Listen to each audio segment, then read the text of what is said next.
መጠየቅ እችላለሁ?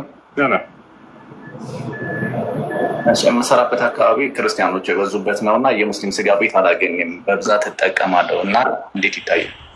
ስጋ ቢቀርብስ አንተ ነብር ነህ እንዴ? አንበሳ ነህ? ከስጋ ውጭ ሌላ መብላት ትችላለህ።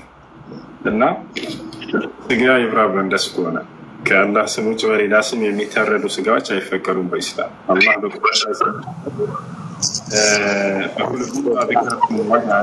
የእኔ አላህ ስም ተወስቶበት የታረደ ሆነ ብለዋል። ወላ ተእኩሉ ሚማ ለም ዩዝከር ስሙላህ ዐለይሂ አለ። ከእኔ ከአላህ ስም ውጭ በሌላ ስም የታረደ ብሏል።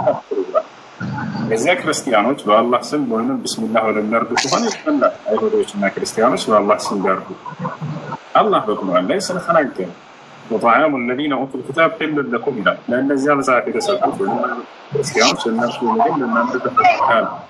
ነገር ግን ያን በመስፈርት አድርገውታል። በአላህ ስም ካረዱ ብሏል። አሁን ሚዛኑ ምንድን ነው? በአላህ ስም ያርዳሉ ወይስ አያርዱም? በአላህ ስም ካረዱ ይበላል። በአላህ ስም ካላረዱ ደግሞ አይበላል።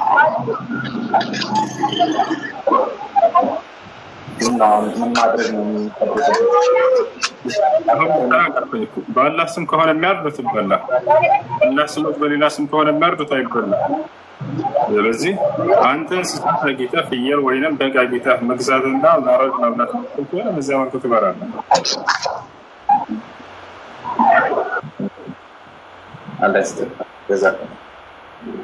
መርሐባ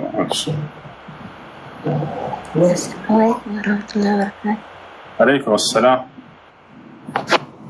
ጥያቄ ነበረኝ። እኔ ማለት ነው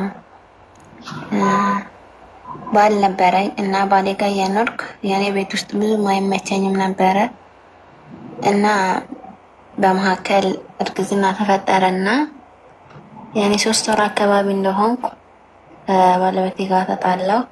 ከባለቤቴ ጋር ተጣልቼ ቤተሰብ ጋር ሄጄ ያኔ ፍች ላይ ደረስን ማለት ነው እና ፍች ላይ ደርሰን ቤተሰቦቼ ደግሞ የእሱን ልጅ አታሳድግም እና ማስወጣት አለብሽ ብለው አስገደዱኝ። እናቴም አባቴ አያውቅም ስለዚህ ነገር ስለማንትኑ ማለት ነው።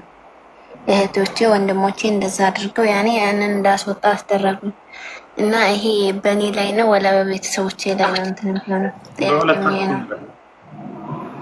በሁለታችሁም ላይ ተጣልታችኋል እና ከባልሽ ጋር ልጅሽን አስወርጃ የሚል ህግ የለም በኢስላም። ኃጢአት ነው። እሱ ባለቤቴ አያውቅም። ይሄንን ቤተሰቦቼ ናቸው ይሄን ያስደረጉኝ። ቤተሰቦችም ኃጢአተኛ ናቸው። በዚህ ልትታዘዣቸው ልትሰሚያቸው አይገባም ነበር። እነሱም ወንጀለኛ ናቸው፣ አንቺም ወንጀለኛ ናቸው። ወደ አላህ ተውበት አድርጉ። ልጅ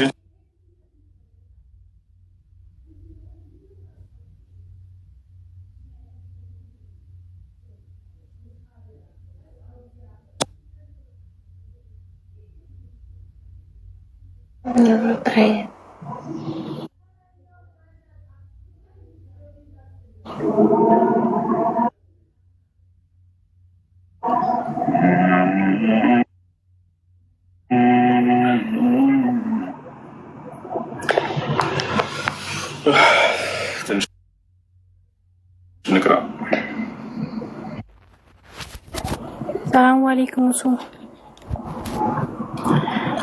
عليكم السلام. أعوذ بالله من الشيطان الرجيم.